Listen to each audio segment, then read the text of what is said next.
Hey everybody, welcome to another episode of the Fantasy Football Fallout. This episode is all about the defense and special teams. If you're new to the show, I quickly run through who is projected to score well in Week 9, who actually scored well in Week 9, and how does that relate to waiver pickups for Week 10, and also the prospects for this for the defense and special teams for the rest of the year. I also hand out my awards. This week we only have 2 awards. We have the Kicked in the Nuts award.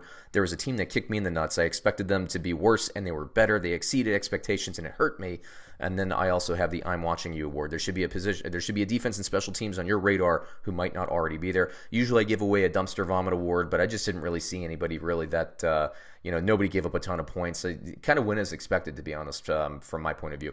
Now, before we get rolling, I always ask for 2 seconds of your time for 2 clicks. Please a like and a subscribe. The more subscribers we get, the quicker we can actually unlock some features, some production features, and make these videos even better. So we need your help to do that. We need your support. Small effort for you, big impact for us. Please, once again, like and a subscribe. But let's jump in here and let's look at the ESPN projected top 10. You see Dallas, I'll just go in order. The Bills, the Seahawks, the Dallas Cowboys, who as of the recording of this video have not played yet on Monday Night Football, Carolina Panthers, San Francisco 49ers, New England Patriots, Minnesota Vikings, Jacksonville Jaguars, Washington Redskins, and Tennessee Titans. Now, who actually did score well this week? We have the Texans, Steelers, Panthers, Ravens, Bills, Dolphins, Vikings, Chargers, Eagles, and the Colts. So the ones in white are the ones that were projected to score inside the top 10.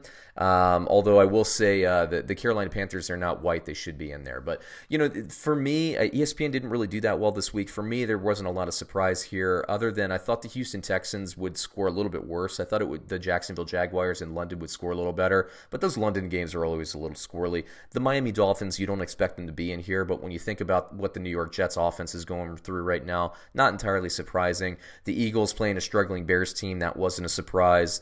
Minnesota Vikings playing a backup quarterback in Kansas City, that wasn't a surprise. The Ravens, the strength of the Patriots this year has been their defense, not their offense, so that's not surprising. The Panthers and Steelers have always been sacking quarterbacks and producing turnovers, so that's not surprising. So not a ton on here. Honestly, on my projections, I probably got about 4 of these right. ESPN, usually pretty good, but this week they kind of screwed the pooch. They only got 2 there as far as I can tell.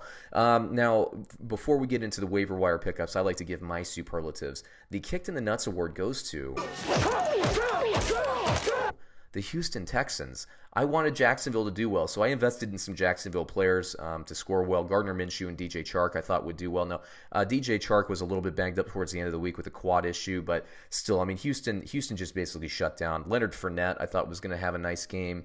He didn't really do well. So I say this as a compliment to the Houston Texans.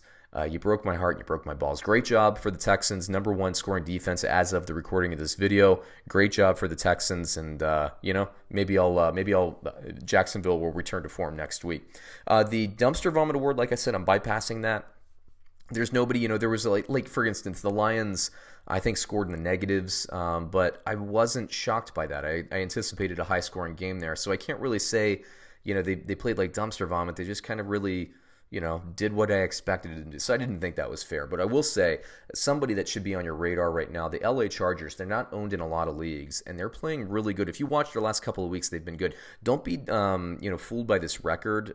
This defensive line can pressure the quarterback.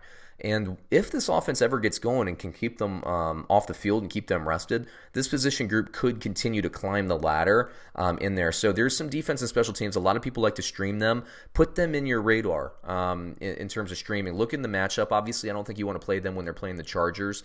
They play the Raiders this week. I'd probably stay away from them on Thursday Night Football. But look at them going forward. Again, not my favorite play in Week 10, but they should be on your radar. They're definitely on mine.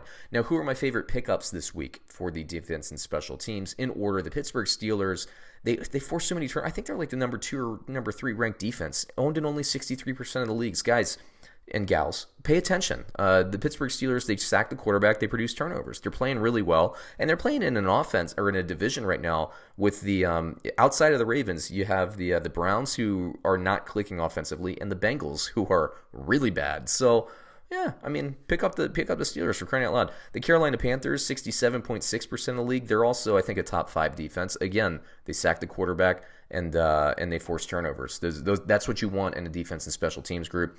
The Titans, A little bit of a tougher week this week. They couldn't contain Christian McCaffrey, but who can anyway? I think they'll bounce back the rest of the season. I like them. The Baltimore Ravens, I had them on my I'm watching you kind of my radar, my early radar list when they played the Seattle Seahawks a couple weeks ago. Adding Peters to this defense, and I think their defensive back group is getting healthier. They had played a nice game against the Patriots on Sunday night. They should also be on your radar. They were an I'm watching you candidate, but I didn't want to use them 2 weeks, out of 3 there. But the Baltimore Ravens, 34% owned. Start thinking about them. They're playing better. They're playing better. And same with the Kansas City Chiefs. Only owned in 13.9% of the leagues. They are a top 10 unit at this point. I don't love them when Patrick Mahomes is back in, simply because Patrick Mahomes, they score so quickly that the defense can sometimes get gassed. But what you're seeing now with Matt Moore in the game is they're a little bit more of a ball control offense. They're not scoring as fast because Matt Moore is not as dynamic as Patrick Mahomes. So what's happening is the offense is actually staying on the field a little bit more, and the defense is being a little bit more rested. On top of that, I think the defense is taking more ownership for the direction of this team. That win that they pulled off against the Vikings was big. Like, the Vikings are a really good team. And so, the Kansas City Chiefs now 2 weeks in a row, their defense has played fantastic. They're getting pressure. Their defensive backs are playing great. They've been banged up kind of in the last 4 or 5 weeks, the last month or so. So, they're getting healthier. They're getting better. Again, I don't love it when Patrick Mahomes is in, simply because, not because they don't have the talent, but because the offense scores so fast that the defense is always on the field. But yeah, pay attention. They had a rough stretch earlier, but things seem to be going better now with Spagnuolo. It seems that this defense is learning a little bit more and playing a little bit better within the system. So, we'll see what happens going forward. But there you go. That takes me through the episode. I do these for all the position groups except for kickers, so please also check out the quarterback, running back, wide receiver, and tight end video. I also have I'm putting together a Week 10 playlist. I do this every week, so I'm going to have another deeper dive into the waiver wire after the Monday Night Football games. I'm going to be doing game previews. I'm going to be doing game deep dives, so on and so forth. It's pretty cool. So check out our channel. Check out our playlist, our Week 10 playlist. We'll have you set up, and we'll be releasing videos throughout the rest of the week. Once again, please like, subscribe, please comment. And I'll be interactive as I can. So thanks, and we will catch you on another episode soon.